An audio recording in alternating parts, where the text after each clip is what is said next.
Hi, I'm Charisma from Charisma's Corner, and I just wanted to talk to you again about embroidery.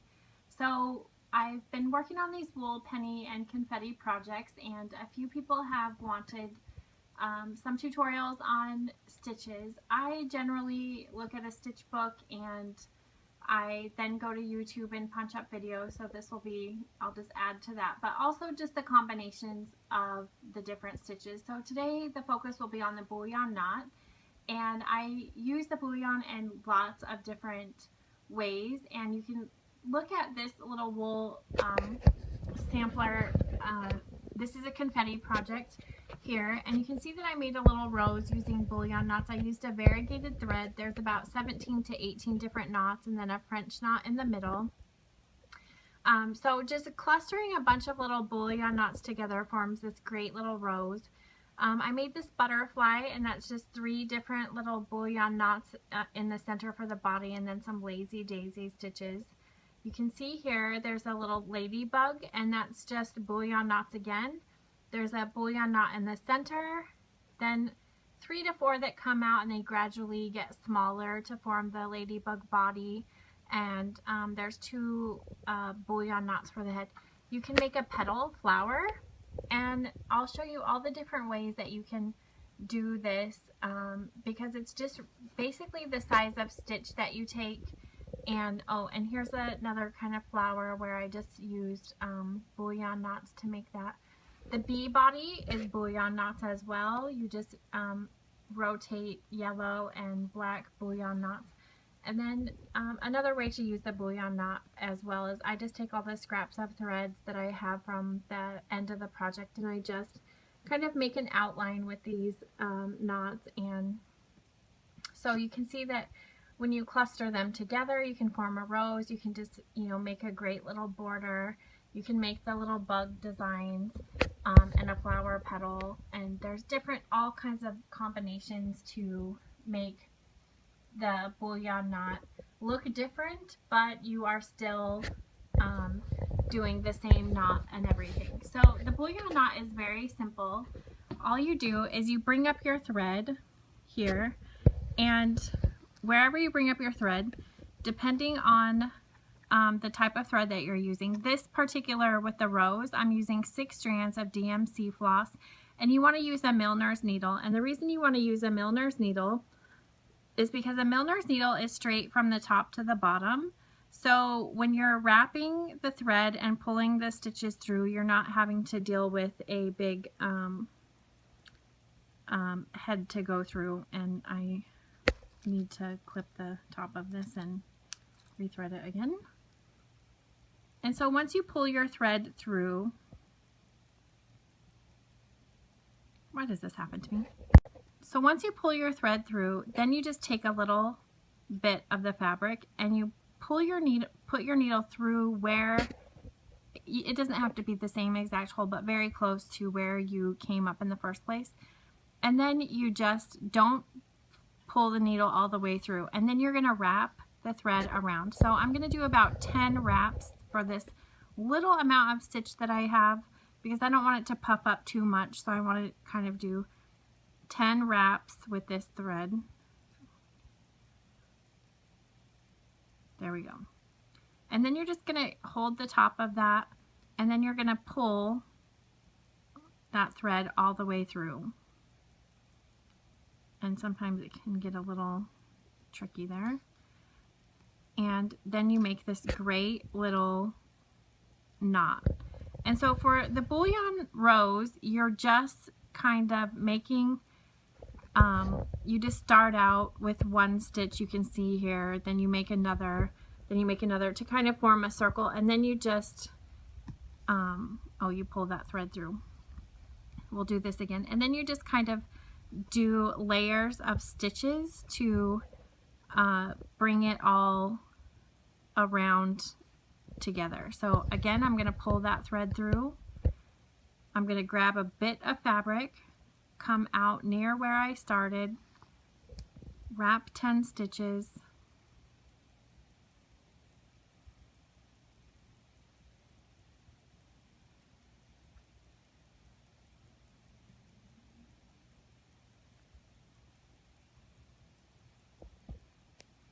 And then I'm just going to hold that, pull the thread through. I have that little stitch right there, you can see. And then I'm just going to poke it in to kind of keep that stitch in place. So that is how you do the rose. I'm going to do a few more petals around, but to get you started on a different kind of flower, I'm going to go to another flower. So the other thing, there's so many different combinations of things and ways to use this bullion knot. So you can see I started another kind of flower here where I just did these spokes of bullion knots, and so this is a very long one. It's just a single strand of pearl cotton, so you can see that they're a lot thinner and longer. So I'm gonna have to do a few more wraps, but I came out at the end there, so I'm just gonna do the same thing. You take in a bit of fabric, so whatever amount of fabric that I take in is what length this stitch is going to be. And again, I'm using a milliner's needle. This one's a little shorter, but I'm still going to be able to get the amount of stitches. So I want to do about 20 to 25 stitches on this. And it's basically filling the needle there. And then, so this is a little trickier because there's so many stitches that you pull through, but it's just being patient and pulling that all the way through, and there we go. So you just then crunch them up, kind of get it evenly separated in there, then take your stay stitch, and then you have this beautiful flower. In between them I just used a pistol stitch, which we can discuss in another video, but those are French knots in the center, and then a pistol stitch, which is just an elongated French knot. So the same thing, we talked about the scalloped border.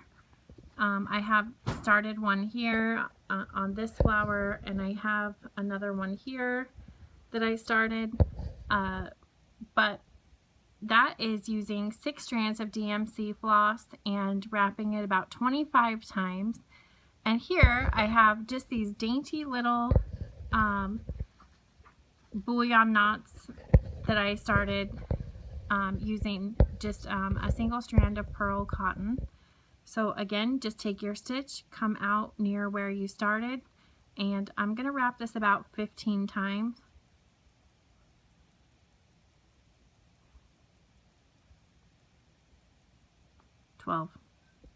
I'm sorry, I'm wrapping it 12 times. 12 times.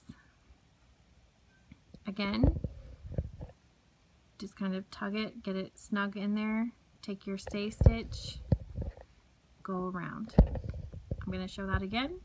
Come up, take your stitch, come out where you started, wrap it 12 times.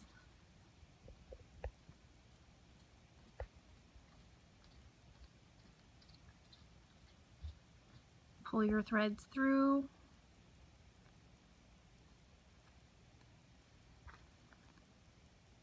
Take your stitch.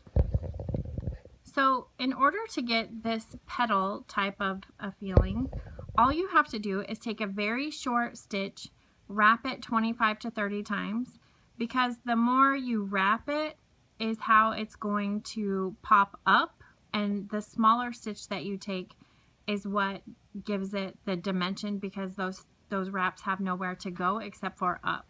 So if you take an elongated stitch with less wraps, you get this long stitch this way.